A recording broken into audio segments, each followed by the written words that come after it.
ওমানে ভয়ঙ্কর প্রতারণা নিয়ে প্রবাসী ও নাগরিকদের সতর্ক করেছে প্রশাসন।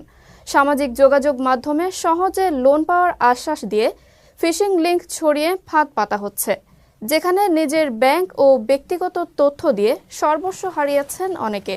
তাই যে কোনো সন্দেহজনক লিংকে ক্লিক করার আগে সবাইকে যাচাই করার পরামর্শ দিয়েছে সেন্ট্রাল ব্যাংক অফ ওমান ও রয়্যাল ওমান পুলিশ।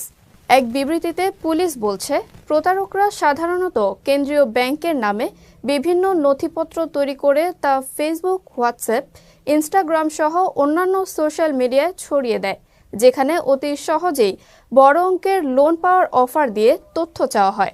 একবার জিজ্ঞাসিত তথ্য দিয়ে দিলেই প্রতারক দল সেই তথ্য ব্যবহার করে সংশ্লিষ্ট ব্যাংক অ্যাকাউন্ট থেকে অর্থ হাতিয়ে নেয়। সর্বশেষ এ সকল বিষয়ে সকলকে সাবধান থাকতে বলা হয়েছে।